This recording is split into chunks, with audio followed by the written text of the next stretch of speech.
Salam alaikum, Azul Fellaoun, j'espère que vous allez bien. La dernière vidéo que j'avais faite, c'était au sujet de la Russie qui a abandonné l'un après l'autre l'ensemble de ses partenaires, à la fois au Moyen-Orient et en Afrique du Nord. J'avais parlé d'abord de l'Irak, ensuite de la Syrie, en même temps de la Libye. Après, vous avez vu ce qui est en train de se passer en ce moment, l'Iran, avec qui la Russie venait à peine, il y a un mois, de faire ratifier un accord stratégique, militaire, économique pour une durée de 20 ans. C'était au mois de mai 2025. Et vous observez comme moi avec quelle rapidité notre chère Russie, que nous adorons depuis 1962, a abandonné, lâché, en plein vol, au sens propre comme au sens figuré, son partenaire depuis 1981 qui s'appelle l'Iran. Et à la fin de cette vidéo, je vous avais dit que j'allais vous faire une petite vidéo sur le nouveau chancelier allemand. J'ai dénommé Monsieur Friedrich Merz. Pourquoi je vous parle de ce nouveau chancelier? Vous savez que pendant 16 ans, entre 2005 et 2021, l'Allemagne a été dirigée par une vraie chancelière, une dame à poigne, une dame qui a su imposer son autorité non seulement à l'ensemble du peuple allemand, mais à l'ensemble de ses partenaires européens et mondiaux. Pendant 16 ans, de 2005 à 2021, Angela Merkel a su faire de l'Allemagne un acteur incontournable, non seulement sur la scène européenne, mais aussi à l'échelle internationale. Récemment, c'est-à-dire il y a un mois, le même mois où l'accord stratégique militaire et économique a été signé, plutôt ratifié par l'Iran et la Russie, il y a eu un nouveau chancelier. Vous savez qu'en Allemagne, être chancelier, c'est-à-dire chef du gouvernement, se fait au Parlement. Ce n'est pas le peuple allemand qui vote pour un chancelier, le peuple allemand vote pour un ensemble de partis politiques, et le parti politique qui obtient le score le plus élevé aux élections législatives a le droit de constituer un gouvernement. Donc vous n'avez pas besoin d'avoir 50,01% aux élections législatives.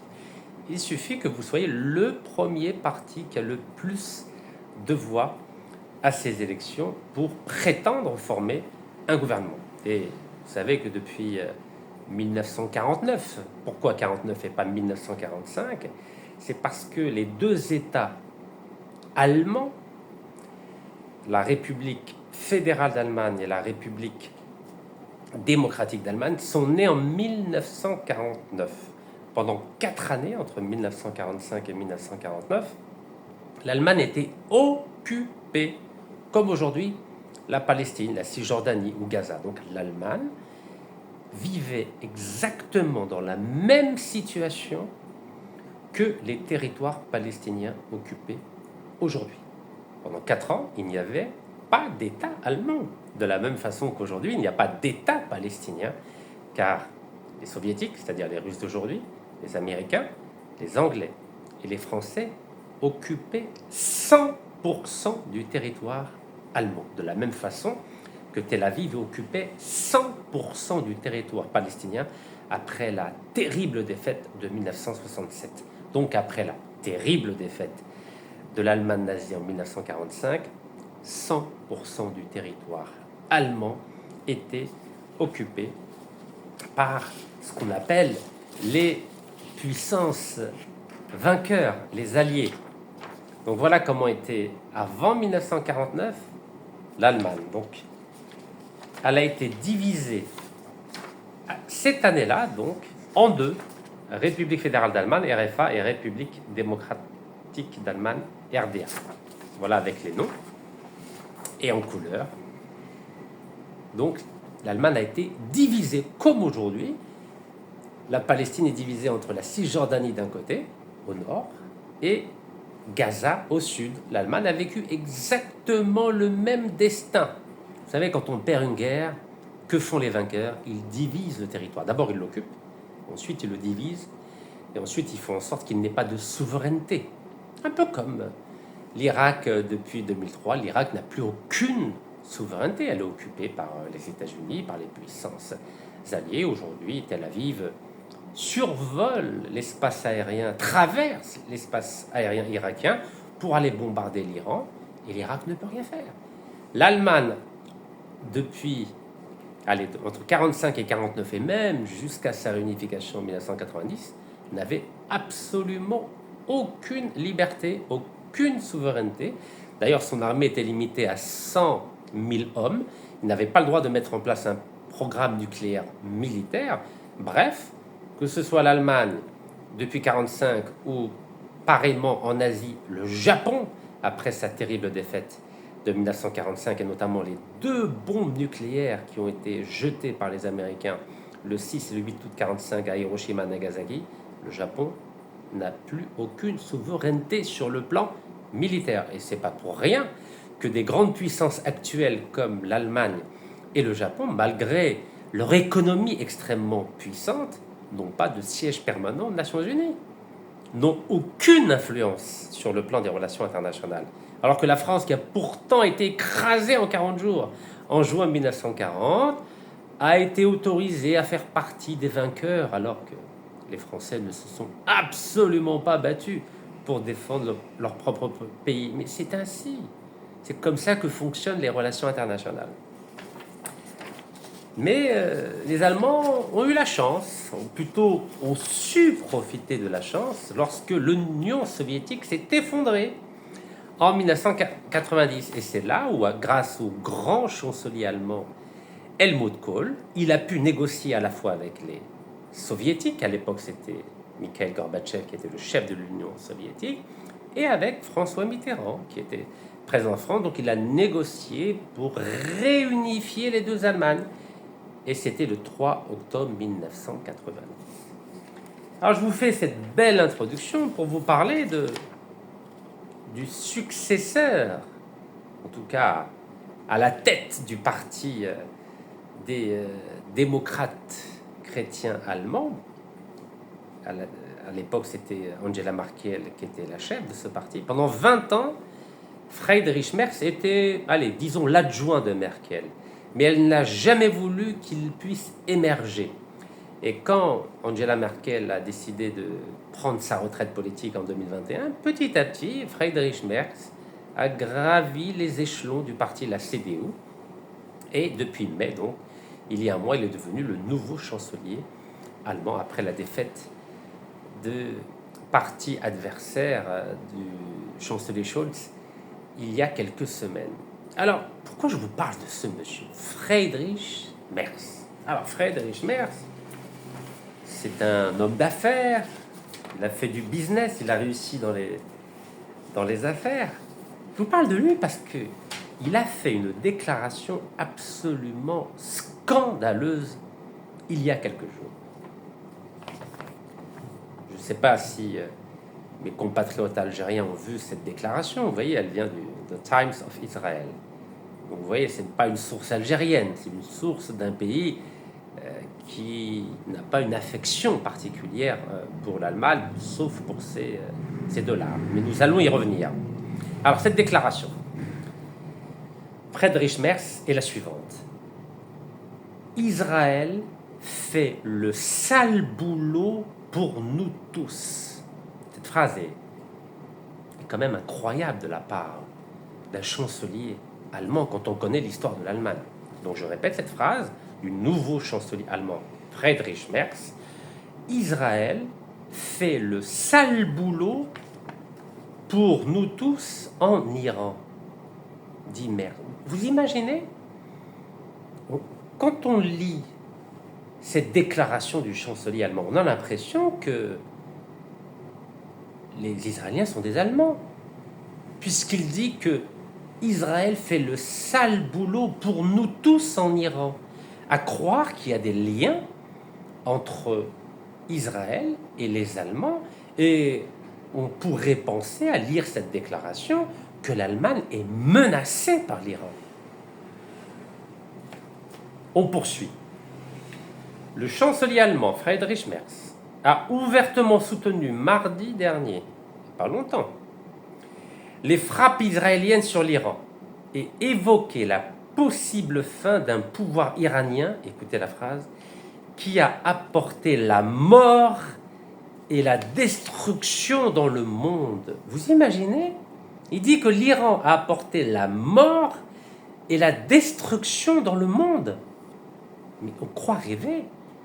Vous avez entendu des frappes de Téhéran à Berlin ou à Stuttgart ou à Hambourg, des grands ports mondiaux, ou je ne sais pas, à Paris, à Londres, à New York, à Monaco, à Rome. Vous avez entendu ou lu ou vu des missiles iraniens en train de bombarder toutes ces capitales européennes ou occidentales?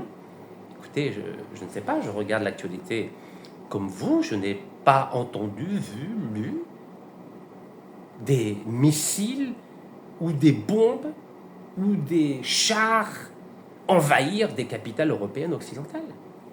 Donc, on croit rêver. Et pourtant, ce n'est pas un complotiste qui parle. C'est le nouveau chancelier allemand, Friedrich Merz, 69 ans. Donc, on ne peut pas dire que c'est un adolescent. On ne peut pas dire qu'il sort d'un asile psychiatrique. Non, c'est l'homme le plus puissant d'Europe. Première économie européenne. Troisième économie mondiale. Et il dit, c'est le sale boulot qu'Israël fait pour nous tous, a déclaré en marge du sommet du G7 au Canada le dirigeant allemand à propos des attaques sans précédent menées avec l'objectif affiché d'empêcher l'Iran de se doter de la bombe atomique. Nous y voilà. C'est peut-être d'un complexe de supériorité dont souffre notre ami Friedrich Merz. Il dit Israël veut empêcher l'Iran de se doter de la bombe atomique. Ben oui, car l'Allemagne, elle a été empêchée d'avoir la bombe atomique en 1945. Ben oui, elle n'a pas le droit, l'Allemagne. Elle a un joli drapeau, vous voyez, le joli drapeau allemand, je vais vous le montrer, le joli drapeau allemand. Regardez, le joli drapeau allemand avec 3 couleurs, le noir, le rouge, le jaune. Mais l'Allemagne, elle a le droit de faire des milliards de dollars, elle a le droit de faire des usines, de vendre des Volkswagen, de vendre du matériel extrêmement bien, extrêmement solide. Mais l'Allemagne n'a pas le droit de faire la bombe nucléaire. Mais oui, Merz, il souffre de ça, parce que vous savez, les Allemands se considèrent comme des Aryens. Vous connaissez la race aryenne, la race dite supérieure. Il s'avère que les Iraniens, les Perses, font partie aussi des races aryennes comme les Allemands. Donc c'est à peu près le même peuple sur le plan de la génétique raciale. Alors, mais d'accord, même peuple, mais les Allemands, ils veulent pas que leurs cousins aryens perses puissent avoir, eux, la bombe nucléaire avant les Allemands. Ça, c'est pas possible. Non, les Allemands ne peuvent pas tolérer cela. Comment leurs cousins du Moyen-Orient pourrait-il se doter de l'arme atomique et pas la race aryenne par excellence, c'est-à-dire la race allemande? Vous savez, il faut lire dans la psychanalyse pour comprendre parfois certaines réactions allemandes. Vous savez, on aime beaucoup les Allemands, mais vous avez vu quand les Allemands commencent à dire ce qu'ils pensent, c'est pas joli, c'est pas joli. On aime bien le matériel allemand, tout le monde aime les BM, les Mercedes, mais dès qu'ils commencent parler politique, les Allemands, il faut se méfier. Il faut être très, très prudent. Moi, j'aime beaucoup la philosophie allemande. Vous savez, j'ai été baigné dans la philosophie de Hegel, de Kant, de Nietzsche, de Schopenhauer, de l'école de Francfort, avec Habermas, avec Horkheimer, avec Marcus. Mais, il faut être prudent avec les Allemands. N'oubliez pas que le plus grand constitutionnaliste du XXe siècle est un Allemand, il s'appelle Carl Schmitt. Et puis, dans sa tendre enfance, il était avec le parti nazi, mais pas que lui. Le plus grand philosophe allemand, Martin Heidegger, a été aussi, dans sa jeunesse, proche du parti nazi, quand bien même il a une belle histoire d'amour avec une très grande philosophe américaine de culture juive qui s'appelle, que tous les étudiants de sciences politiques connaissent, qui s'appelle Hannah Arendt. Oui, l'un n'empêche pas l'autre. Hein. On peut avoir massacré 6 millions de juifs pendant la Deuxième Guerre mondiale, on peut même avoir adhéré au parti nazi tout en cultivant une très belle histoire d'amour avec une philosophe juive. C'est peut-être dans cette contradiction de l'âme allemande qu'il faut rechercher l'explication du soutien indéfectible du chancelier allemand à la politique du génocidaire Benjamin Netanyahou. D'abord contre les Palestiniens. On n'en parle plus depuis quelques jours. Ben oui, les Palestiniens. C'est quoi les Palestiniens? C'est rien par rapport à ce qui est en train de se produire entre Tel Aviv et Téhéran. Et on a déjà oublié nos frères palestiniens. Oui, ben oui, ils ne menacent pas le monde avec un éventuel arsenal nucléaire.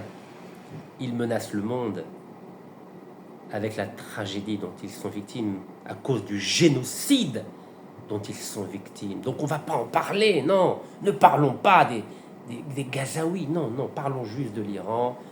Et c'est la raison pour laquelle notre ami Friedrich Merz s'est empressé d'apporter son soutien au génocidaire Benjamin Netanyahou. Et je vous rappelle que Benjamin Netanyahou, il y a un mandat d'arrêt international contre lui. Mais Friedrich Merz, apparemment, ne semble pas être préoccupé pour faire respecter la légalité internationale. Non. Bien sûr que non. Il aime les génocidaires. Il aime les génocidaires poursuivis par les tribunaux internationaux, par un mandat d'arrêt international. Ben, évidemment, les nazis, vous savez, pendant la Deuxième Guerre mondiale, après la Deuxième Guerre mondiale, il y avait des mandats d'arrêt contre eux. Mais personne ne les a respectés. Ils ont vécu des jours heureux en Amérique du Sud, les ancêtres de Friedrich Merz. Donc, n'allez pas demander à un chancelier allemand de faire respecter la légalité internationale, surtout si les victimes sont au Proche ou au Moyen-Orient, n'est-ce pas? Nous poursuivons l'analyse de ce chancelier allemand, troisième puissance économique mondiale. Cette offensive d'Israël vise un pouvoir qui a apporté la mort et la destruction au monde avec des attentats, des meurtres et des massacres avec le Hezbollah, avec le Hamas, ou encore la livraison de drones à la Russie, a énuméré Friedrich Merz lors d'un entretien sur la chaîne ZDF. Il faut le lire pour le croire. Vous imaginez? Il dit que le pouvoir à Téhéran, j'ai pas de sympathie pour le pouvoir à Téhéran. Vous savez que j'étais en Iran le 8 mars 2018 et j'ai réussi à faire libérer, alhamdoulilah, 29 femmes qui avaient été emprisonnées parce qu'elles avaient refusé de porter le voile dans la rue. Oui, j'étais sur place. Moi, je ne parle pas à partir de Berlin ou de New York ou de Paris. J'ai été sur place en Iran et j'ai rencontré la grande avocate, maître Nesrine Sotoudeh, pour justement contribuer à faire libérer ces femmes. Mais quand j'entends ce monsieur qui ose critiquer un pouvoir pour lequel je n'ai aucune sympathie, mais ce n'est pas parce que je n'ai pas de sympathie pour le pouvoir à Téhéran que je dois cautionner des mensonges aussi graves. Je répète ces mensonges. Le pouvoir de Téhéran a apporté la mort et la destruction au monde. Au monde. Vous imaginez, il dit que Téhéran a apporté la destruction au monde avec des attentats, des meurtres et des massacres. Vous l'avez entendu parler des attentats, des meurtres, des massacres, du génocidaire Benjamin Netanyahou à Gaza? Non, il réserve ces mots si durs à l'Iran, pas à Tel Aviv. Mais évidemment. Mais je vais vous dire pourquoi. On va y arriver. On comprend pourquoi Angela Merkel n'a pas voulu le propulser quand elle était 16 ans à la tête de l'Allemagne. On comprend pourquoi. Parce que quand il commence à parler, Merckx, c'est du venin qui sort. Alors, on va y arriver. Vous avez vu ce qu'il a dit, hein? L'Iran a porté des massacres au monde. Ce qui est bizarre, c'est quoi? C'est qu'il y a à peine quelques jours, regardez, c'était le 13 juin, on calcule, 14, 15, 16, 17, 18, 19, 6 jours. 6 jours, regardez ce que disait ce même Merckx, Friedrich Merckx. Conflit au Proche-Orient. Merckx en appelle à la diplomatie. Waouh, c'est beau la diplomatie, c'est sage. Suite à l'attaque d'Israël contre les installations nucléaires iraniennes, l'Iran réagit en lançant des attaques de drones. Le chancelier Merckx appelle à la désescalade. C'était le 13 seulement, regardez, 6 jours. Il y a 6 jours, il appelait à la diplomatie, à la désescalade. Et tout d'un coup, le surlendemain, il dit « Alhamdoulilah, l'Iran fait le sale boulot pour nous tous. » Car l'Iran... il dit que Tel Aviv fait le sale boulot pour nous tous. Car il dit parce que le régime iranien a apporté la mort et la destruction au monde avec des attentats, des meurtres et des massacres. Vous imaginez? Quelques jours seulement. D'abord, il veut mettre en avant la diplomatie. Et après, quand il a vu que l'Iran était affaibli, oh, super, oh, alhamdoulilah, l'Iran fait le sale boulot pour nous tous. Vous imaginez le machiavélisme du chancelier allemand Friedrich Merckx?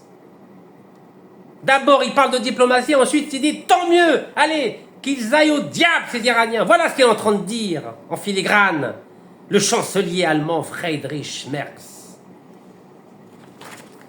Alors, je vais vous dire, qui a porté la tragédie au monde pendant la Deuxième Guerre mondiale? Monsieur Merckx, oui, il a dit, il a porté la mort et la destruction au monde. Mais je vais vous dire, c'est qui, Monsieur Merckx? Regardez, c'est pas moi qui le dis, hein. C'est une revue juive. Regardez ce qu'elle dit. 26 avril 2004. Un politicien allemand qui avait nié que son grand-père était un nazi, retenez bien, un politicien allemand qui avait nié que son grand-père était un nazi, a maintenant admis l'inverse. Non seulement Joseph Sauvigny était membre du parti nazi en tant que maire de Brilon, c'est en Allemagne, Westphalie, mais il a également rejoint la SA. Vous savez ce que c'est la SA? Les sections d'assaut de Hitler. Hitler, ça s'écrit comme ça, H-I-T-L-E-R, Hitler. Nous allons arriver. Voilà, regardez Hitler. Vous connaissez Hitler? Il est là. Et là, c'est Friedrich Merckx. Là, vous le connaissez, c'est Alice Weidel. C'est la nouvelle chef d'un parti d'extrême droite allemand qui s'appelle l'AfD. Alternative. Ah là là, on y arrive. Donc, il a également rejoint les SA. Alors, c'est pas lui, je vous rassure. Il a rejoint les SA, les troupes d'assaut nazis, quelques mois après l'arrivée au pouvoir des nazis en 1933. Donc, il a rejoint les SA, section d'assaut de Hitler, quelques mois, pas après, quelques mois avant l'arrivée au pouvoir des nazis en 1933. Et il l'a admis, Friedrich Merckx. Et de qui parle-t-il? Il parle de ce monsieur, là, regardez. Il parle de ce monsieur. C'est lui qui a rejoint les sections d'assaut de Hitler, quelques mois avant l'arrivée d'Hitler. Et ce monsieur, devinez c'est qui? C'est le grand-père du chancelier allemand actuel, Friedrich Merckx, qui a dit que le régime iranien a apporté la mort et la destruction au monde avec des attentats, des meurtres et des massacres. Vous imaginez? Il ne se trompe pas de pays, monsieur Friedrich Merckx. C'est qui a apporté la destruction au monde et qui a apporté la mort et la destruction au monde avec des attentats, des meurtres et des massacres? Mais c'est pas l'Iran, monsieur Merckx, voyons. Allez, un petit effort, monsieur Merckx. Un petit effort, s'il vous plaît, monsieur Merckx. Petit-fils du nazi. Vous savez comment s'appelle son grand-père? Je vais vous le dire. Joseph-Paul Sauvigny. Joseph-Paul Sauvigny. Donc c'est lui. Joseph-Paul Sauvigny. Lui a apporté la mort et la destruction au monde avec des meurtres et des massacres et des attentats. C'est le grand-père de Friedrich Merckx qui a apporté la destruction au monde. Monsieur Merckx. Ah oui, même si vous n'avez pas le même nom, vous savez, l'histoire vous rattrape. Hein. Joseph-Paul Sauvigny. Donc, Joseph-Paul Sauvigny, c'est le grand-père de monsieur Friedrich Merckx. Alors, que nous dit ce superbe article? L'héritage nazi du chancelier allemand. Ça date du 17 juin 2025. Regardez, 17 juin 2025. L'héritage nazi du chancelier allemand qui a apporté la mort et la destruction au monde. Le nouveau chancelier allemand Friedrich Merckx a une histoire qu'il n'aime pas mettre en avant. On comprend pourquoi, bien sûr. Son grand-père était un nazi. Son grand-père était un nazi. Je vous rappelle que c'est les nazis qui ont tué 6 millions de juifs. Voilà. Il y en a 4 millions qui ont été identifiés par les juifs. Donc on dit 6 millions. On n'est pas là pour jouer avec les chiffres. Bien sûr, on ne parle pas des tziganes, on va en parler juste après. 3 millions de tziganes massacrés. Personne n'en parle. Donc son grand-père était un nazi. Et c'est ce passé nazi qu'il essaie de garder extrêmement silencieux. Ah, vous avez honte de votre grand-père, hein, monsieur le chancelier allemand Friedrich Merckx. Pourtant, le grand-père de Friedrich Merckx a rejoint le parti nazi d'Hitler, le NSDAP, lui-même et très volontiers. C'est-à-dire qu'il l'a fait tout seul comme un grand. Personne ne l'a obligé. Fait intéressant, son grand-père est devenu un membre nazi plutôt que ce qui était connu auparavant. Parce qu'avant, ils avaient menti. Ils avaient dit oui, son grand-père était obligé de rentrer dans le parti nazi d'Hitler. Il n'avait pas le choix. Non. Votre grand-père a eu le choix, il a intégré le parti nazi avant l'arrivée au pouvoir d'Hitler en 1933. Tout au long des années post-nazis immédiates de l'Allemagne, les ex-nazis ont tout essayé pour cacher leur nazisme, leur appartenance au parti nazi, leur connexion SS. Les SS, ce sont des groupes qui ont remplacé les SA, et surtout leurs crimes nazis. Aujourd'hui, nous savons que le plus haut, en tout cas le plus connu des nazis, Joseph-Paul Sauvigny, est le grand-père du chancelier Friedrich Merckx. Dans les années 30, le grand-père nazi de Merckx a fait un effort personnel pour devenir membre du parti nazi d'Hitler. Donc, en gros, il a dit, Hitler, oui, s'il vous plaît, j'aimerais faire partie de votre parti. Eh oui, il l'a imploré de faire partie de son parti nazi, le grand-père du chancelier actuel. Les documents qui ont été cachés dans une archive mais sont aujourd'hui disponibles réfutent la déclaration antérieure de Friedrich Merckx. C'est lui, Friedrich Merckx, hein, n'oubliez pas. Hein. Habituez-vous à ce visage. Donc, c'est documents qui sont sortis des archives réfutent la déclaration antérieure de Friedrich Merckx de vendre le conte de fées selon lequel son grand-père est devenu membre du parti nazi et, comme Merckx l'avait plutôt affirmé à tort, sans sa propre intervention. Oui, il a dit mesquine, il était obligé de faire partie des nazis. Oui, il n'était pas consentant. Faux, monsieur Merckx. Malgré tous les efforts de Merckx, la réalité est sorti lentement et définitivement. Il y a le dossier personnel du nazi Joseph-Paul Sauvigny, donc le grand-père de Merckx, dans les archives d'État allemandes en Rhénanie du Nord-Westphalie. C'est là où le grand-père de Merckx était maire de Brilon. Les documents contiennent même l'extrait du fichier membre NSDAP de Sauvigny. Vous savez ce que ça veut dire? C'est ça. Voici la fiche officielle sortie des archives allemandes qui prouve que le grand-père de Friedrich Merckx, l'actuel chancelier allemand, faisait partie du parti nazi de Hitler. Voilà le document officiel qui est sorti des archives allemandes.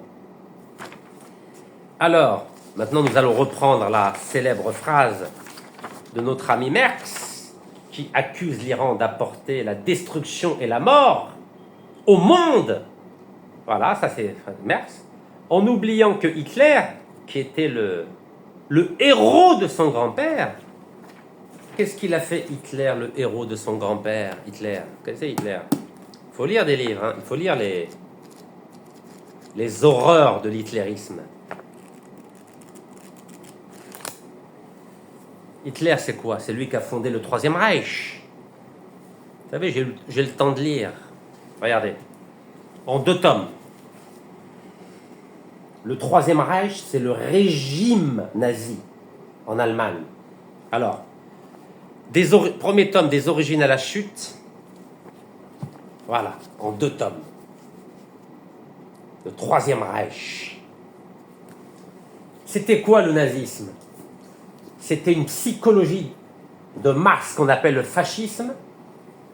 L'idéologie fasciste, voilà ce qu'a fait le nazisme. Il a mis en place une idéologie fasciste, raciste, xénophobe. Et qui a apporté la destruction et à la mort dans le monde entier? Est-ce que c'est l'Iran? Monsieur Friedrich Merz? Non. C'est votre pays, l'Allemagne. Et moi, je ne fais pas de différence entre l'Allemagne d'hier et d'aujourd'hui. C'est la même Allemagne, avec le même peuple, avec un régime politique différent, mais c'est le même peuple, le même ADN, monsieur Friedrich Merz. Donc, si vous avez quelque chose à reprocher à un pays, il faut que vous le reprochiez à votre propre pays, à l'Allemagne, qui a apporté la destruction et la mort au monde entier. 50 millions de morts. Monsieur Friedrich Merz, 50 millions de morts. Voilà ce que votre pays a apporté au monde.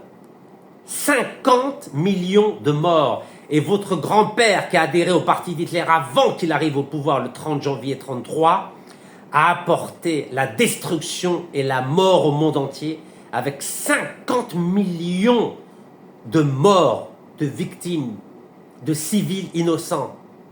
C'est l'Allemagne qui a fait ça, l'Allemagne nazie, votre pays, dont vous êtes aujourd'hui le chancelier. Alors quand vous accusez l'Iran d'apporter la destruction et la mort, je crois que vous avez un problème psychanalytique. C'est vous qui avez apporté, avec vos ancêtres, la destruction et la mort au monde entier. Et quand aujourd'hui, monsieur Friedrich Merz, dont le grand-père était membre du parti d'Hitler, ose dire, ose déclarer que Israël fait le sale boulot pour nous tous en Iran,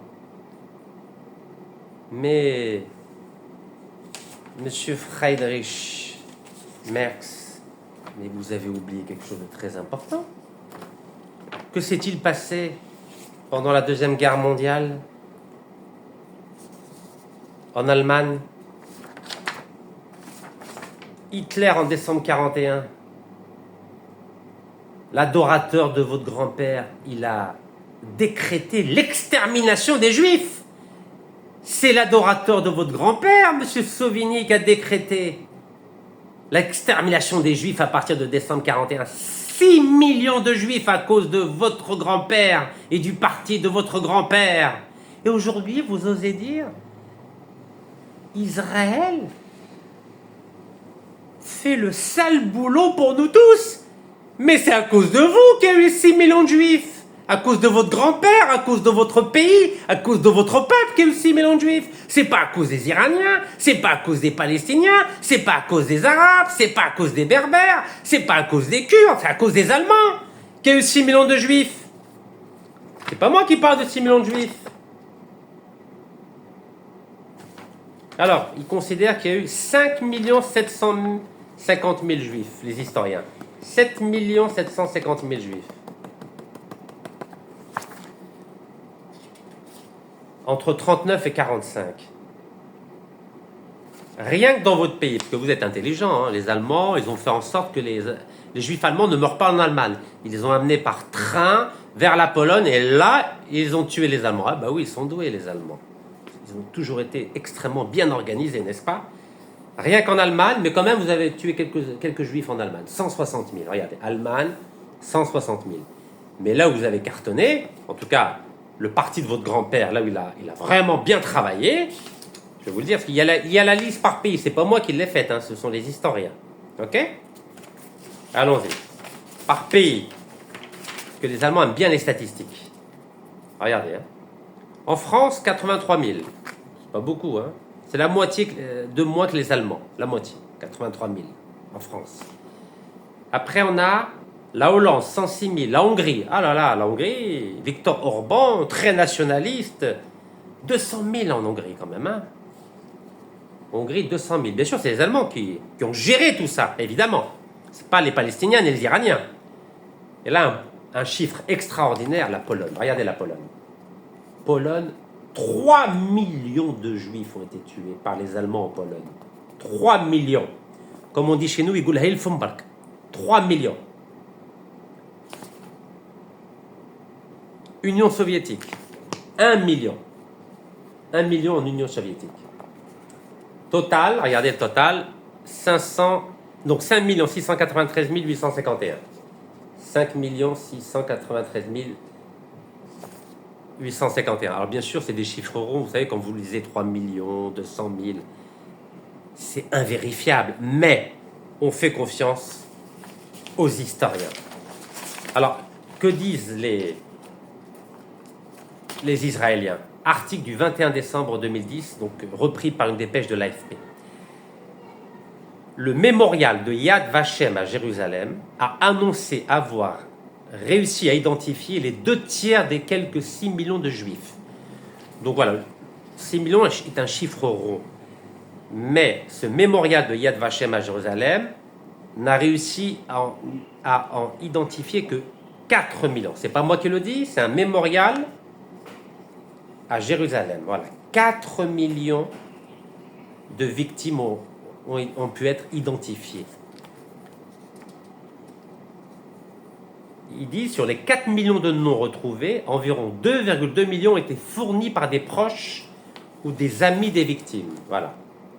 Bon, ça, c'est pas très scientifique, mais c'est des témoignages. Donc, sur les 4 millions, 2,2 millions de victimes ont été précisées par les familles des victimes ou les amis des victimes. Les autres proviennent des archives et du travail des historiens. Voilà, c'est pas moi qui le dis, hein. C'est une dépêche AFP qui reprend un communiqué du mémorial de Yad Vashem. Vous voyez, il y a pas mal de flou, mais c'est pas le sujet. Après, ils disent, mais il sera difficile de retrouver les 2 millions de noms restants, principalement ceux des victimes tuées en Europe de l'Est, dans l'ancienne URSS et en Grèce. Regardez. Donc, 6 millions est un chiffre global, 4 millions ont pu être identifiés. Sur les 4 millions, 2,2 millions des personnes identifiées viennent des familles et des amis des victimes. Et pour les 2 millions restants, c'est très dur à identifier car c'est des personnes qui sont mortes en URSS, en Europe de l'Est et en Grèce. Mais dans tous les cas, ces 6 millions, qui est responsable de la mort des 5 800 et quelques mille personnes? C'est le grand-père de notre ami, de l'actuel chancelier allemand, Friedrich Merz, qui est un adorateur d'Hitler.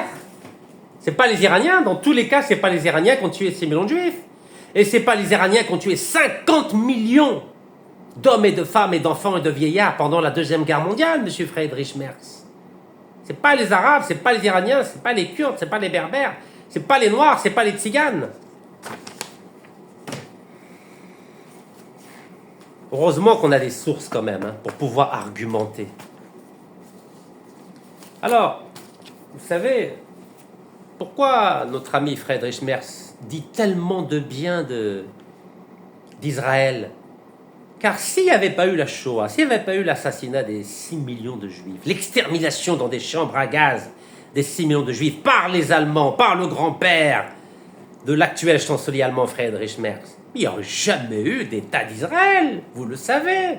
Jamais il n'y aurait eu d'État d'Israël si les Allemands n'avaient pas massacré 6 millions de Juifs en Europe, car les Juifs étaient très bien en Allemagne, très bien en Pologne, très bien en Autriche, très bien en France. Ils avaient la nationalité de chacun de ces pays. Ils étaient banquiers, ils étaient avocats, ils étaient médecins, ils étaient commerçants. Ils vivaient bien, les Juifs, en Europe. Mais les Européens, les Allemands voyaient d'un très mauvais œil cette réussite des Juifs en Europe. C'est la raison pour laquelle le grand-père de l'actuel chancelier avec le Führer Hitler a décidé en décembre 1941 d'exterminer les Juifs d'Europe, car ils ne supportaient pas leur réussite.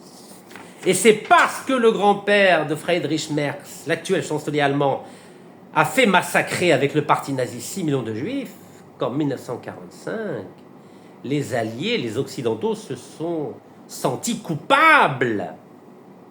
Il fallait réparer cette horreur que les Occidentaux ont commise. Pas les Iraniens, pas les Arabes, pas les Berbères, pas les Noirs, les Allemands, les Occidentaux.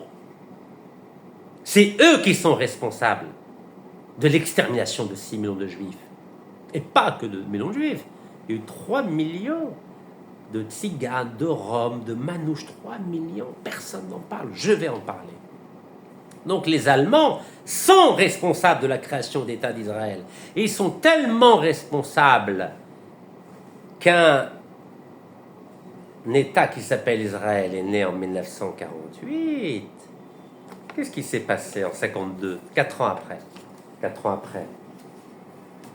Regardez ce qui s'est passé. 1949, je vous rappelle. 1949, création de la RFA et de la RDA. 3 ans après la création de la République fédérale d'Allemagne. Regardez ce qui s'est passé. L'accord de réparation entre l'Allemagne et Israël, c'est en 1952. Le mirage de la réconciliation. Donc les Allemands et les Israéliens ont signé un accord en 1952 sur des réparations. Vous savez, c'est quoi les réparations? Donc, ça s'appelle l'accord de Luxembourg. Le gouvernement de la République fédérale d'Allemagne accédait aux demandes du jeune État israélien et s'engageait à verser une indemnisation conséquente. Vous pouvez lire, il fait 11 pages, l'accord. Traditionnellement considéré comme une modalité de réparation après la Shoah. Shoah, c'est 6 millions de Juifs exterminés par les Allemands, les ancêtres de notre ami Friedrich Merz. L'accord de Luxembourg de 1952 est en réalité une transaction, money is money, bien plus subtile qui ne fut pas considérée comme une réparation ni comme une réconciliation. L'historien Constantin Gauchler revient sur les tenants et les aboutissants de cet accord et sur le contexte géopolitique allemand et mondial qui l'éclaire. Donc voici le chancelier de l'époque, Konrad Adenauer, qui était beaucoup plus visionnaire que l'actuel chancelier allemand, lors de la signature de l'accord de Luxembourg du 10 septembre 1952. Alors, cet accord-là, qui a eu lieu dans un hôtel qui s'appelle Oudkastel à Wassenaar aux Pays-Bas, écoutez bien ce qui s'est dit. Et là, vous allez voir un peu comment fonctionnent les relations internationales. Les délégués israéliens ont dit « Nous, on ne parle pas d'indemniser les 6 millions de Juifs. » Ils ont dit « C'est pas de ça dont on parle. » Ils ont dit aux Allemands « Vous allez indemniser les survivants de l'Holocauste juif par les Allemands. » Pour les aider à faire quoi? À s'installer en Israël. Ils sont intelligents, hein? Nos amis abrahamiques israéliens. Ils sont intelligents.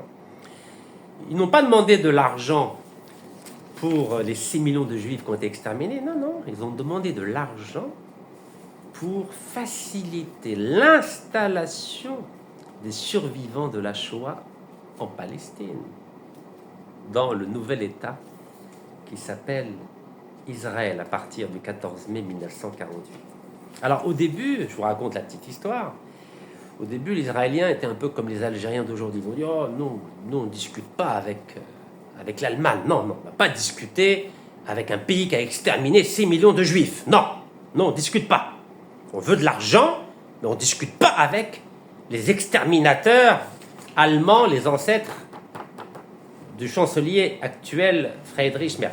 Non, on ne discute pas. Ils ont dit, nous, on veut des intermédiaires. Donc, les Israéliens ont demandé aux Américains, aux Français, aux Anglais d'être les intermédiaires pour négocier de l'argent avec les Allemands. Et là, les Américains ont dit aux Israéliens, écoutez, ça c'est votre problème.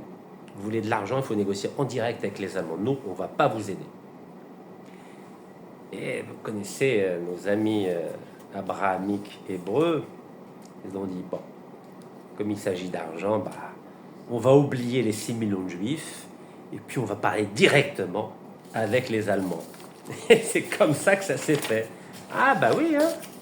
Voilà la table de négociation entre les Allemands et les Israéliens, 10 septembre 52. Ah, ils ne plaisantent pas avec l'argent, hein, n'est-ce pas? Bon. Alors il y en a un qui n'était pas content que Israël monnaie la mémoire des 6 millions de Juifs pour de l'argent. Vous savez, c'est qui ce groupe qui n'était pas content? Est-ce que ça vous dit quelque chose? Menahem Begin. Menahem Begin, il est là. Vous voyez ici, là? Il est là. Là, il est en train de vouloir saboter la négociation. Alors, je vous décris cette manifestation organisée par Menahem Begin, qui était un terroriste, Menahem Begin, un terroriste, pendant l'Irgun, le groupe Stern. Et oui, il commettait des attentats contre les Anglais quand la Palestine était sous mandat britannique.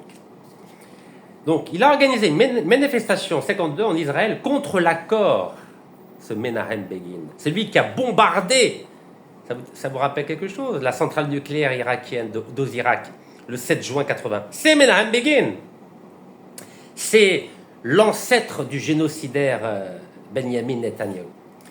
Et il avait mis une pancarte, Menahem Begin, où il était écrit « Notre honneur ne sera pas vendu pour de l'argent ».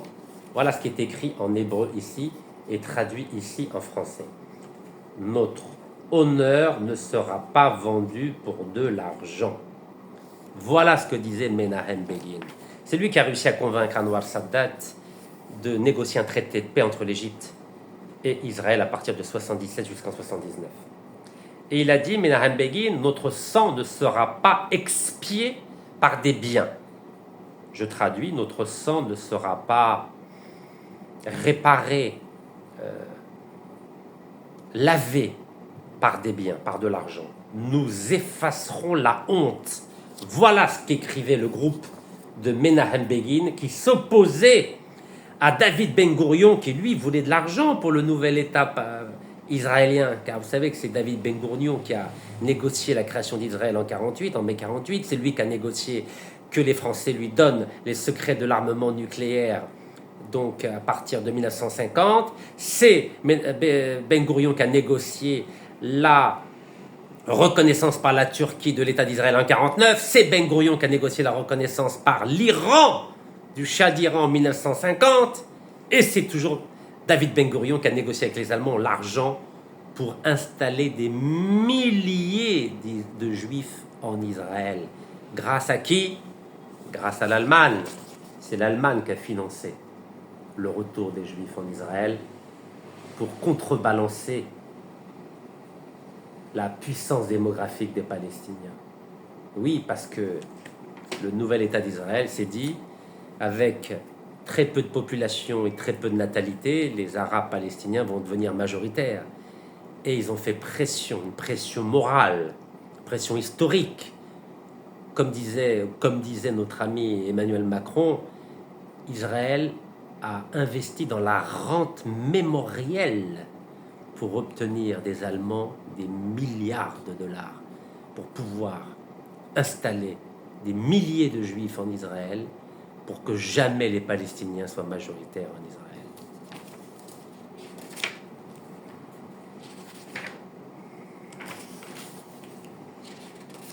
Vous savez, quand on ne lit pas, on ne peut pas comprendre ce qui se passe aujourd'hui.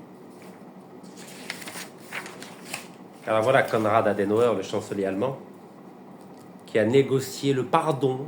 Alors les Juifs, Israël ont dit, il n'y aura pas de pardon, vous nous payez mais on ne vous pardonne pas. Hein. Voilà, Konrad Adenauer. C'est lui qui a négocié la réconciliation avec Israël et la réconciliation avec De Gaulle aussi.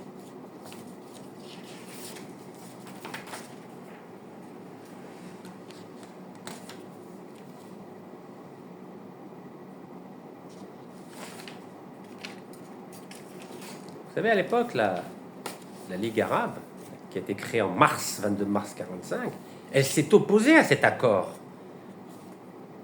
Cet accord de Luxembourg entre l'Allemagne et Israël. On dit, mais comment, vous, les Allemands, vous pouvez soutenir Israël contre les Arabes qui ne sont pas responsables de la Shoah? Vous savez ce qu'ont dit les Allemands à la Ligue des États arabes? Il leur dit, écoutez, si vous continuez à faire pression sur nous, on va arrêter de vous aider. L'Allemagne,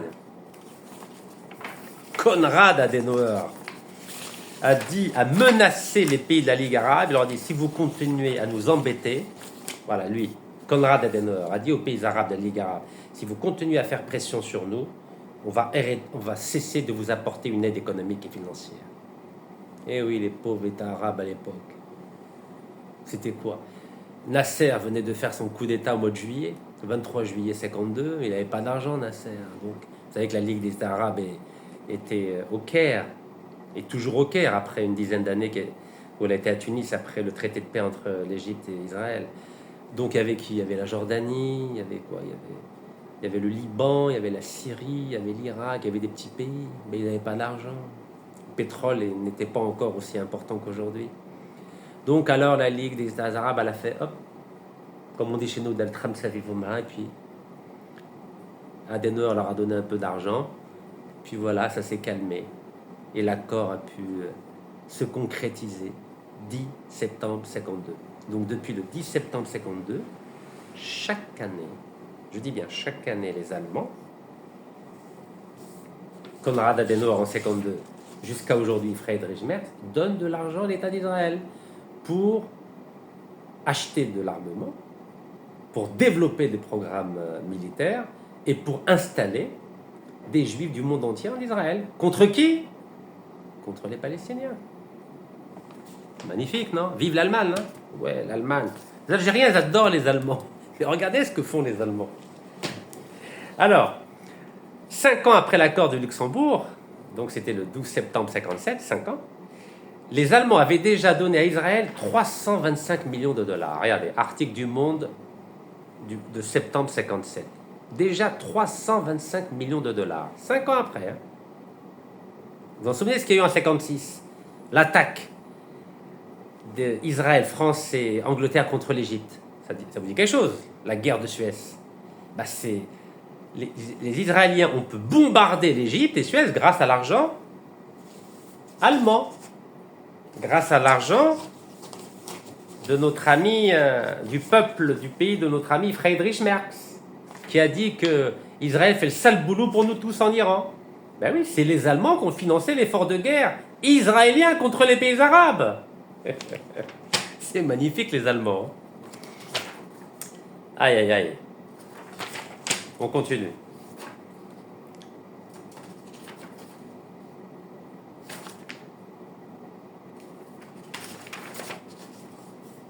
Est-ce que vous savez combien ça fait d'argent depuis 1952?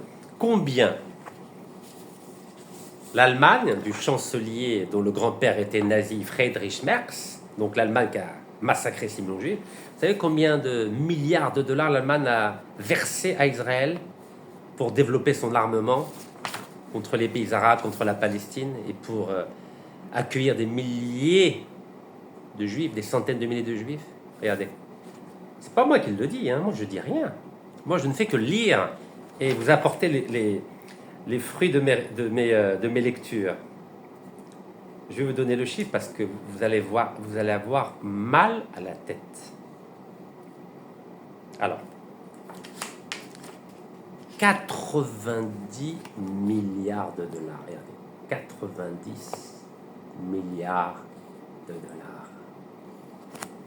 90 milliards de dollars. Elle est partout, cette information. Donc, suite aux négociations entre la Claims Conference, Claims, c'est-à-dire réclamation, c'est un organisme juif, et le gouvernement allemand, depuis 1952, 90 milliards de dollars ont été versés par le gouvernement allemand à Israël et aux Juifs d'Israël. Mais je trouve ça magnifique. Vive l'Allemagne! Vous avez compris quand Friedrich Merz dit que Israël fait le sale boulot pour nous tous? Ben évidemment, c'est l'Allemagne qui finance. Vous savez, j'entends souvent mes compatriotes algériens ou les Arabes disent oui, c'est l'Amérique est derrière, le lobby juif, le lobby israélien en Amérique. Oui, c'est vrai qu'il y a un lobby juif, un lobby israélien, etc. Mais vous parlez jamais du lobby allemand. Mais l'Allemagne, elle parle pas, mais elle envoie des sous. Chaque année, l'Allemagne envoie des sous à Israël pour qu'Israël achète de l'armement et qu'elle écrase les Palestiniens. Et oui, vous savez, les Allemands, ils donnent un peu de sous aux Palestiniens pour manger, et à côté de ça, ils donnent beaucoup de sous aux Israéliens pour acheter des armes et pour massacrer les Palestiniens. Mais c'est beau, ça. C'est comme la Russie qui vendait de l'armement à la fois à l'Irak et à l'Iran pour qu'ils s'entretuent. Ben, les Allemands font pareil. Vous savez, il faut sortir un peu de la naïveté. Alors, vous savez, je trouve ça magnifique. Et vous savez, chaque année, les Israéliens demandent plus d'argent aux Allemands. Hein, chaque année. Ils sont forts, les Allemands, les Israéliens. Alors, il y avait une négociation qui a eu lieu le 6 octobre 2021. Donc, entre les Allemands et les organisations juives mondiales. Donc, il y avait qui? Il y avait Gideon Taylor, président de la Claims Conference. Claims Conference, c'est ce que je vous ai dit. C'est un organisme juif qui est chargé de réclamer des réparations à l'Allemagne. Donc, c'est ça sa vocation d'être. Donc, il y avait l'ambassadeur Stuart Eisenstadt, négociateur en chef pour la délégation de Claims Conference. Il y avait Greg Schneider, vice-président exécutif de la Claims Conference. Je continue. Il y avait Rüdiger Mahlo, représentant de la Claims Conference en Allemagne. Et ils ont dit que la Conference on Jewish Material Claims Against Germany, c'est ce que veut dire Claims, ça veut dire, c'est un organisme qui réclame des réparations matérielles à l'Allemagne. Germany, c'est l'Allemagne. Donc c'est une organisation à but non lucratif dont les bureaux sont situés à New York, en Israël et en Allemagne, les trois, et qui s'engage en faveur d'indemnisation matérielle aux survivants de la Shoah. Survivants de la Shoah, pas les victimes de la Shoah, c'est très important cela. Les Juifs n'ont jamais monnayé la mort des 6 millions de Juifs, mais ils monnaient la vie de ceux qui sont des rescapés de la Shoah. Très important comme nuance. Donc ils ne marchandent pas les morts, ils marchandent les vivants. Fondée en 1951 par les représentants de 23 organisations internationales juives, la Claims Conference mène des négociations à propos des fonds d'aide versés à des personnes ou à des organisations. Elle œuvre dans le but de faire restituer les biens juifs qui ont été spoliés durant la Shoah. Suite aux négociations menées avec la Claims Conference depuis 1952, le gouvernement allemand a payé plus de 90 milliards de dollars d'indemnisation aux victimes des souffrances et des pertes endurées lors de la persécution par les nazis du grand-père de Friedrich Merz. En 2021, la Claims Conference versera environ 625 millions de dollars d'indemnisation directe à plus de 260 000 survivants dans 83 pays. Vous entendez? On est en 2021, donc cette organisation juive qui représente 23 autres organisations juives a versé 625 millions de dollars d'indemnisation directe à plus de 260 000 survivants dans 83 pays et subventionnera avec environ 640 millions de dollars plus de 300 organismes de services sociaux à travers le monde. Imaginez s'il y avait la même chose pour les Palestiniens. Je continue. Qui fournissent des services essentiels aux survivants de la Shoah comme l'aide au maintien à domicile, la nourriture et les médicaments. Voilà. Ils ont un site internet, ça s'appelle claimscom.org. Donc CLAIMSCON.org à Zurich. Et Zurich, vous savez, c'est là où on met l'argent. Vous savez qu'il y a eu une Shoah algérienne. 4,5 millions d'Algériens qui ont été massacrés, n'est-ce pas? Entre 1830 et 1962, 5,5 millions, pardon. 4 millions pendant la colonisation, 1,5 million pendant la guerre de libération. Il y a eu 9 millions de survivants. Bah, vous savez ce que font nos amis israéliens? Bah, ils réclament des indemnités, des réparations aux survivants. Comment se fait-il que l'Algérie ne réclame rien pour les 9 millions de survivants de la colonisation, de l'extermination de la guerre d'Algérie? Comment ça se fait? Eux, ils n'ont pas de problème. 90 milliards de dollars, ils ont obtenu 90 milliards de dollars. Ils n'ont aucun problème. Mais nous, on joue les fiers. En plus, les Allemands, ils défendent Israël. Vous avez déjà entendu la France défendre l'Algérie? Non, au contraire. Ils disent que c'est une dictature. Ils disent que c'est un réseau mafieux, une mafia. Regardez les Allemands, ils disent jamais un mot de travers à Israël. Jamais. Au contraire, ils disent que Israël fait le sale boulot pour nous tous en Iran. Vous avez déjà entendu dire... vous avez déjà entendu un président français dire l'Algérie fait le sale boulot pour nous tous dans le cadre de la lutte contre le terrorisme? Non. Vous avez vu la différence? Regardez comment ils arrivent à se faire respecter, les Israéliens.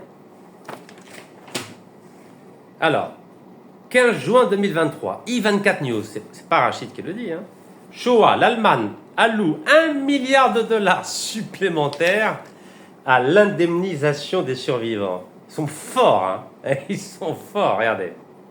Voilà, chaque année, ils obtiennent de l'argent supplémentaire. 15 juin 2023, c'était avant le 7 octobre 2023. Voilà, ils obtiennent à nouveau 1 milliard supplémentaire. Génial. Les 128 000 survivants de la Shoah recensés dans le monde recevront un montant total d'1,4 milliard de dollars en compensation directe et aide sociale. C'est pas beau, ça?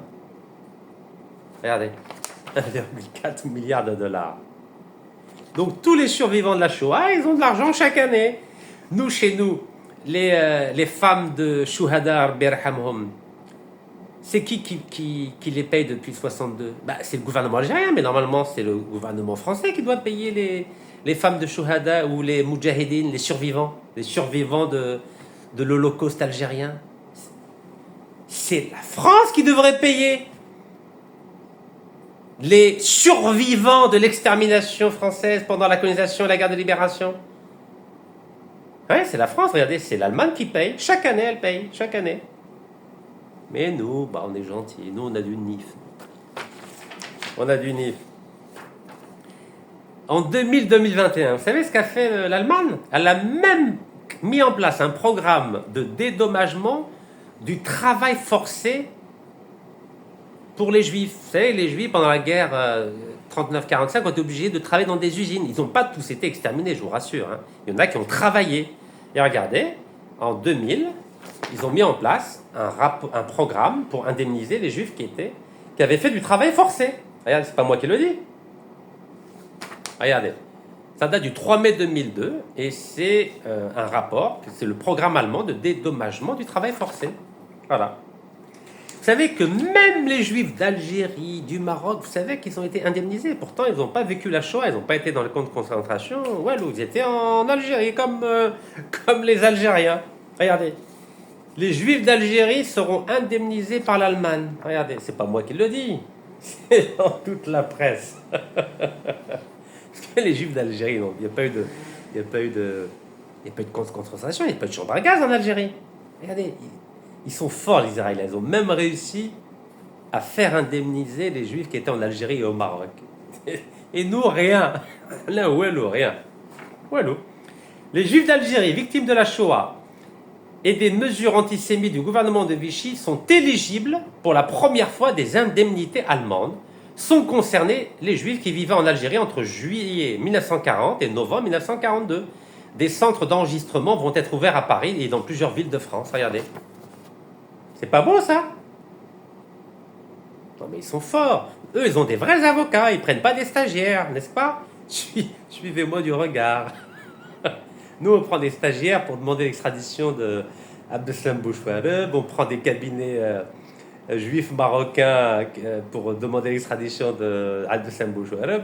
On prend un petit stagiaire pour faire libérer un diplomate algérien qui a quand même 8 ans de métier, c'est ça? C'est pas sérieux. Regardez, eux sont sérieux. Ils sont sérieux. Vous savez, on avait allez, 8 millions d'Algériens entre 40 et 42. Eux aussi peuvent demander des indemnisations. Vous savez que 25% de la population algérienne entre 54 et 62 ont été mis dans des camps de concentration français. 2 millions d'Algériens ont été mis dans des camps de concentration. Et on ne demande rien, alors que les Juifs, là, ils obtiennent des réparations des Allemands juste parce que c'était des Juifs entre 40 et 42 sous le régime de Vichy en Algérie. Eux, c'est des professionnels et nous, on est des amateurs. Voici la différence. Ah là là là là. Donc alors, le fait que des Juifs d'Algérie ont été indemnisés par l'Allemagne, évidemment, c'est qui s'est battu pour eux? C'est la fameuse Clems Conférence. Eh oui, c'est ce qu'a annoncé lundi 6 février 2018 la Clems Conférence. Donc ça s'appelle la Conférence on Jewish Material Claims Against Germany. Eh oui, c'est pas beau ça. Donc chaque personne a reçu 2556 euros 46. Regardez, 2556 euros. Voilà, chaque personne. Eh, vous multipliez ça par 8 millions d'Algériens entre 40 et 42, ça chiffre, hein. Ça doit aller vers les peut-être 30 milliards de dollars, mais nous, on a du NIF, on réclame rien, nous. On laisse la France nous insulter, on laisse Retailleau nous insulter matin, midi et soir, on laisse l'ambassadeur, comment il s'appelle l'ambassadeur? J'oublie à chaque fois son nom. Ah oui, Xavier Driancourt nous insulter matin, midi et soir. Oui, nous, on a du NIF, nous. Regardez ce que font les Juifs. Ils sont organisés, les Juifs. Bon, il n'y a pas que les Juifs qui ont été massacrés par le grand-père de l'actuel chancelier allemand, Friedrich Merz. Ça vous dit quelque chose, les tziganes? Les Allemands n'ont pas simplement massacré des Juifs. Ils ont massacré des tziganes. Les tziganes, c'est les Roms, c'est les nomades, on les appelle les nomades en Europe. C'est ceux qui vivent dans des caravanes, qui circulent à travers toute l'Europe. Les manouches, ils ont plusieurs noms. On évalue entre 500, les historiens, pardon, parce que comme ils circulent, ils n'ont pas de domicile fixe, 500 à 700 000 massacrés par le grand-père de Friedrich Merz, de 500 à 750 000. Le génocide oublié des Tziganes. Vous savez qu'après 1945, il y a eu le procès de Nuremberg pour juger les responsables du génocide juif en Allemagne. Est-ce que vous savez que pas un mot n'a été dit sur les génocides des Tziganes? Vous savez que le vrai chiffre, c'est 3 millions de Tziganes et de personnes qui n'avaient pas de nationalité ou qui n'avaient pas de domicile fixe. 3 millions.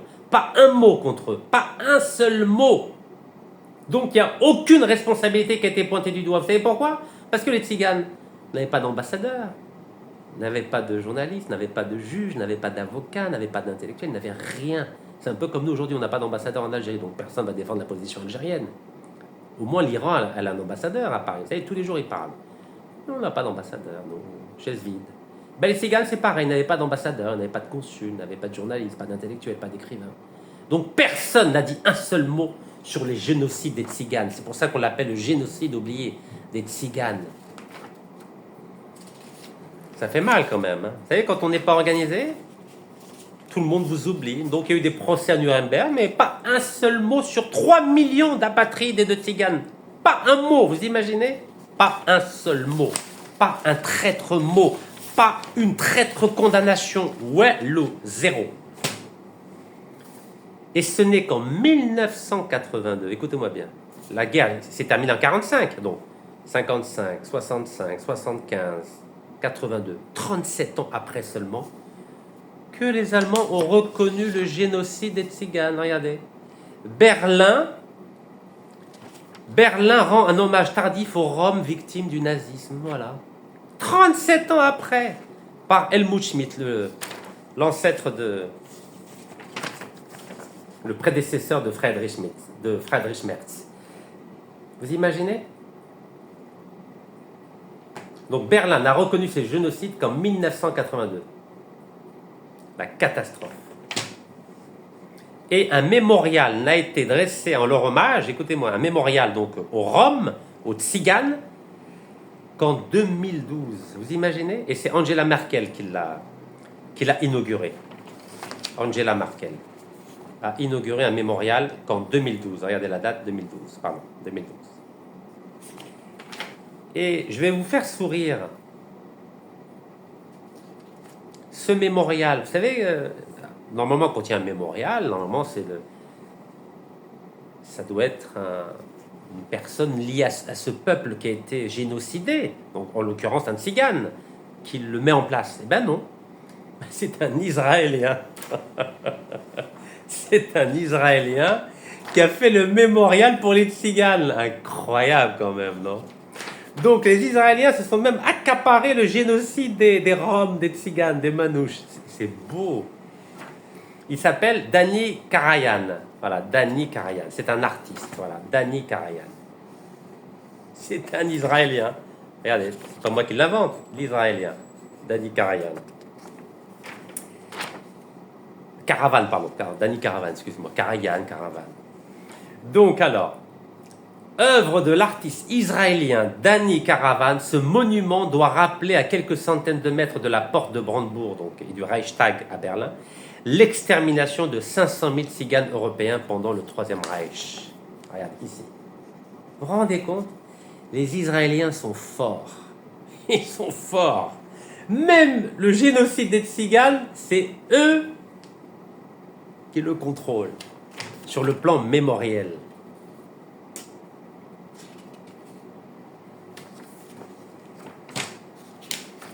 Donc il y a eu des propositions de loi en France pour faire reconnaître le génocide tzigane. Vous savez, ils ont du mal les Français. Hein, parce qu'en France, on accepte de reconnaître que le génocide juif par les Allemands et puis les génocides des Arméniens par l'Empire ottoman. Alors on avance, on recule, on avance, on recule. Voilà, ça c'était une proposition de loi du Sénat et de l'Assemblée en 2007-2008. Alors, nos amis allemands, là, Friedrich Merz, qui dit que l'Iran a apporté la mort et la destruction au monde avec des attentats, des meurtres et des massacres. Donc là, je vous ai dit que les Allemands ont massacré 6 millions de juifs, ont massacré 3 millions de tziganes, de manouches et d'apatrides, mais pas que ça. Les ancêtres, le grand-père de Merz, là, les ancêtres de Merz, qu'est-ce qu'ils ont fait en Afrique? Vous savez ce qu'ils ont fait? Ils ont massacré 80 000. Ils ont commis un génocide en Namibie avec les tribus Hereros et Nama. 80 000. Et ça a été reconnu qu'en 2021. Alors c'était entre 1904 et 1908. Entre 1904 et 1908, 80 000 Namibiens des tribus Herero et Nama ont été génocidés. À ce jour, il ne reste que 10% de cette population. 10%. Et c'est notre ami Merz et ses ancêtres qui ont commis ce génocide. Donc, génocide juif, génocide tzigane, génocide des Herero et des Nama en Namibie. Ça a été reconnu qu'en 2021, toujours par qui? Par Angela Merkel. Ah, bah elle a laissé une trace, Angela Merkel. Elle a pensé à l'histoire, Angela Merkel. Mais pour taire nos frères namibiens en Afrique, les Allemands ont donné un petit milliard de dédommagement. Un petit milliard.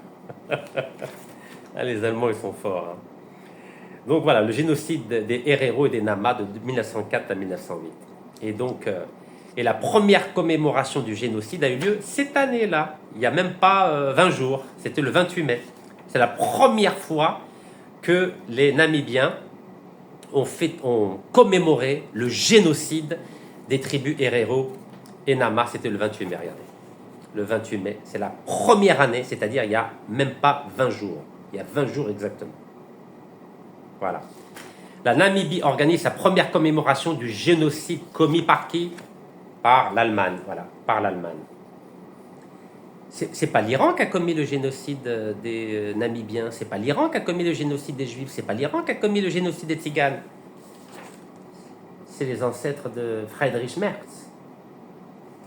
Vous savez, il faut rappeler des évidences. Sinon, les Allemands, ils peuvent dire ce qu'ils veulent. Voilà, déjà en 2021, en Namibie, ils reconnaissaient le génocide oublié des Herero et des Nama. Mais il y a des Namibiens, ils ne sont pas d'accord qu'on achète ce génocide avec simplement 1 milliard de dollars. Et encore, le 1 milliard, vous savez, ils ne les donnent pas d'un coup. Et puis, ils ne les donnent pas aux familles, les Allemands. Ils ont dit qu'ils allaient donner 1,1 milliard au gouvernement namibien, étalé sur 30 ans, dans le cadre de l'aide au développement. Ils sont forts, hein.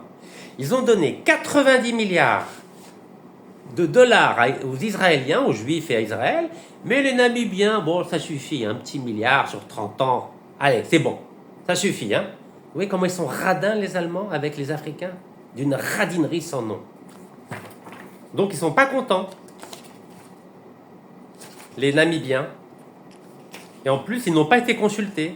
D'ailleurs, ils ont dit, nous avons appris l'annonce par la radio et les journaux. Les descendants des victimes du génocide allemand en Namibie, ils ont dit, nous, on n'a pas été consultés.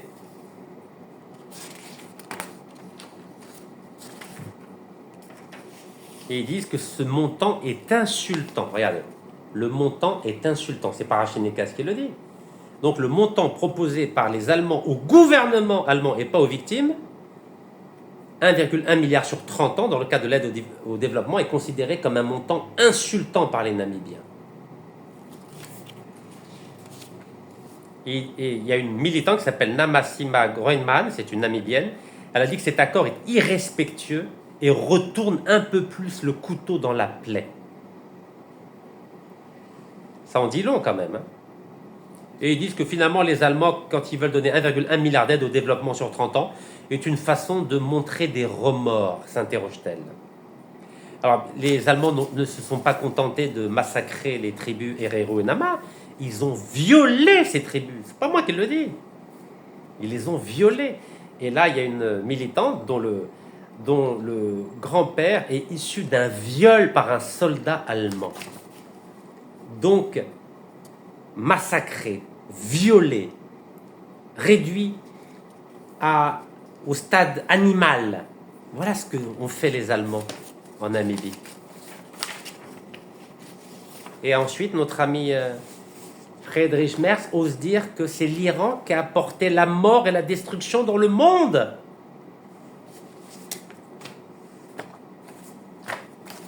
C'est qui a reconnu un génocide en Birmanie? C'est qui, monsieur Merz?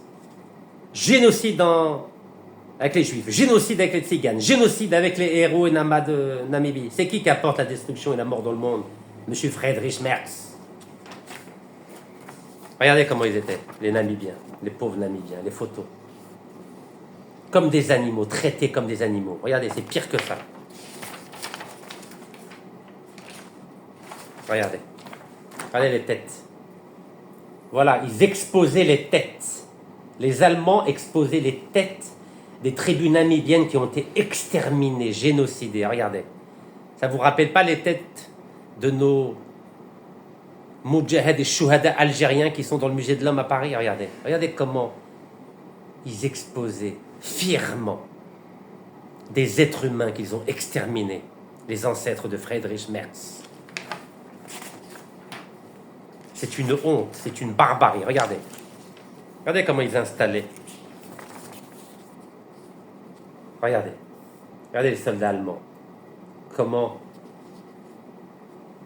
ils ont pu toucher des cadavres comme ça et les exposer.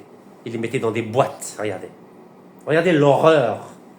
L'horreur des ancêtres du chancelier allemand Friedrich Merz, qui ose dire que c'est l'Iran qui apporte la mort et la destruction dans le monde et que Israël fait le sale boulot pour nous tous. En Iran, vous imaginez l'horreur de telles déclarations? Mais qui va oser porter plainte contre ce chancelier allemand pour les horreurs qu'il vient d'exprimer, en oubliant tous les génocides dont l'État allemand est responsable, aussi bien en Europe qu'en Afrique?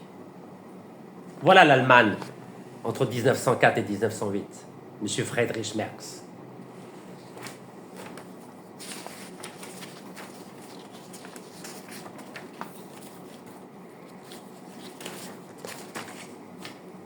savez, mes chers compatriotes algériens, si nous ne restons pas extrêmement vigilants par rapport aux tragédies qui sont en train de se dérouler sous nos yeux, que ce soit à Gaza ou en Iran, ou précédemment en Syrie, en Libye, au Liban, en Irak, nous risquons d'être les prochains sur la liste. Il faut être extrêmement vigilant, mettre fin à ce populisme ambiant, prendre conscience de nos fragilités, faire en sorte d'être plus fort. Et sachez, vous connaissez ce vieil adage, devant un tout petit pays comme Tel Aviv, qui est soutenu par toutes les grandes puissances et à qui l'Allemagne a versé 90 milliards de dollars pour s'armer et pour installer des centaines de milliers de juifs en Israël, croyez-moi que tout seul nous ne pourrons pas faire grand-chose. Soyons extrêmement conscients, extrêmement vigilants et extrêmement prévoyants, car le pire est devant nous. Barakallahu fikum, tahiyya al-Jazair, tahiyya al-Palestine, Allah yarham al-shuhada. Assalamu alaikum.